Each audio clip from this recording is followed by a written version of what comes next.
நிலவை பார்த்து, சத்தம் யாக்கோபின் சத்தம், கைகளோ ஏசாவின் கைகள் என்றார். ஹல்லேலூயா.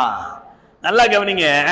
இந்த ஏசாவுடைய வஸ்திரத்தை தரித்து யாக்கோபு எப்படி ஈசாக்குக்கு முன்பாக போனானோ அதே போலதான் நீங்களும் நானும் நம்முடைய மூத்த சகோதரனாகிய இயேசு கிறிஸ்துவை போல நாம் தரித்து கொண்டு, இயேசு கிறிஸ்துவை தரித்து கொண்டு பிதாவுக்கு முன்பாக போய் நிற்கும் போதுதான் பிதாவுக்கு தொட்டு பார்ப்பார். இயேசு கிறிஸ்துடைய வஸ்திரத்தை நாம் தரித்து கொண்டோமானால் நாம் அவருக்கு முன்பாக எப்படிப்பட்டவர்களா? குற்றமற்றவர்கள். ஹல்லேலூயா, ஹல்லேலூயா.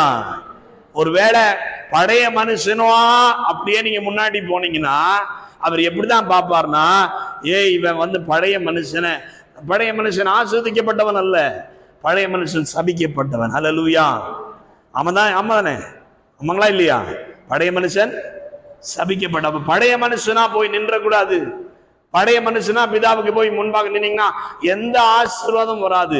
நீங்க செய்ய வேண்டியது, நீங்களும் நானும் செய்ய வேண்டிய ஒரு விஷயம், ஒவ்வொரு நாளும் கிறிஸ்து இயேசுவை தரித்து கொண்டு பிதாவுடைய சமூகத்துக்கு போகும்போதே கிறிஸ்து இயேசுவை தரித்து கொண்டவர்களாக நம்ம போக வேண்டிய அவசியமா இருக்கு. இந்த இடத்துல எப்படி ரெபேக்காள் யாக்கோபுக்கு உதவியோ அதுபோல இந்த புதிய ஏற்பாட்டின் காலத்துல பரிசுத்த ஆவியானவர் நமக்கு உதவியாளராக இருக்கிறார். கைகளை தட்டி ஆண்டவரை மகிமைப்படுத்தலாமா? ஹல்லேலூயா, ஹல்லேலூயா. அப்ப ஆவியானவரோட